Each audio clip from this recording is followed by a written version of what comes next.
श्री गुरुदेव दत्त। श्री स्वामी समर्थ। नमस्कार। आज हम जानकारी लेने जा रहे हैं, आखिर क्यों की जाती है नवरात्रि की पहली माला पर देवी के शैलपुत्री स्वरूप की पूजा। इस बारे में घट स्थापना से शारदीय नवरात्रि पर्व की शुरुआत हो जाती है। 9 दिवसीय उत्सव के दौरान देवी के विभिन्न रूपों की पूजा की जाती है। आइए जानते हैं क्या है शैलपुत्री देवी की पौराणिक कथा। दुर्गा के पहले स्वरूप को शैलीपुत्री के नाम से जाना जाता है। यह नवदुर्गाओं में प्रथम दुर्गा है। पर्वतराज हिमालय की पुत्री के रूप में जन्म लेने के कारण उनका नाम शैलपुत्री पड़ा। नवरात्रि के पहले दिन ही इनकी पूजा और आराधना की जाती है। इस दुर्गा के दाहिने हाथ में त्रिशूल और बाएं हाथ में कमल का फूल है। अपने पिछले जन्म में वह राजा प्रजापति दक्ष की पुत्री के रूप में पैदा हुई थी। उस समय उनका नाम सती था। उनका विवाह भगवान शंकर जी से हुआ था। एक बार राजा प्रजापति ने एक महान यज्ञ किया।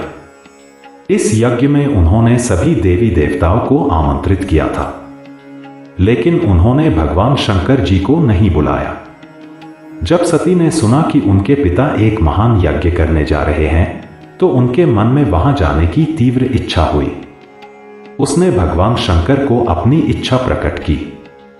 तब भगवान शंकर ने उन्हें बताया कि प्रजापति दक्ष किसी कारण से मुझसे नाराज हैं। उन्होंने यज्ञ के लिए सभी देवी देवताओं को बुलाया है। हालांकि मुझे जानबूझकर यज्ञ में आमंत्रित नहीं किया गया था। मुझे नहीं लगता कि ऐसी परिस्थिति में आपको वहां जाना चाहिए।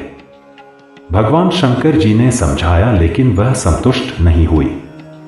वह अपने पिता के बलिदान को देखने के साथ साथ अपनी मां और बहनों से मिलने के लिए भी उत्सुक थी। उसकी जिद देखकर भगवान शंकर जी ने उसे यज्ञ में जाने की अनुमति दे दी। जब सती अपने पिता के घर गईं तो किसी ने उनका स्वागत नहीं किया। किसी ने भी उसके साथ सम्मानपूर्वक व्यवहार नहीं किया। यहां तक कि उनकी मां और बहनों ने भी उन्हें गले नहीं लगाया। हर कोई उसकी ओर अपना चेहरा घुमा रहा था। अपने रिश्तेदारों का यह व्यवहार देखकर वह बहुत क्रोधित हुई। उसने देखा कि उसके मन में भगवान शंकर के प्रति घृणा का भाव है। दक्ष ने भगवान शंकर के बारे में कुछ अपमानजनक शब्द भी कहे।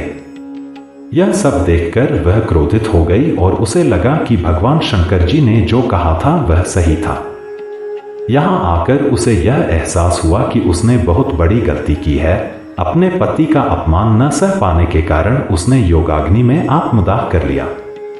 जब भगवान शंकर जी को इस बारे में पता चला तो उन्होंने तुरंत अपने अनुयायियों को भेजा और प्रजापति के पूरे यज्ञ को नष्ट कर दिया। सती ने अगले जन्म में शैलराज हिमालय की पुत्री के रूप में जन्म लिया।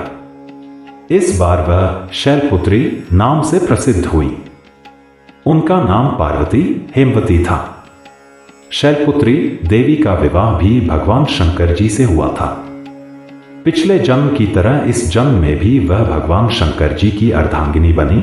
इसलिए नवदुर्गाओं में प्रथम शैलपुत्री दुर्गा का महत्व और शक्ति अनंत है।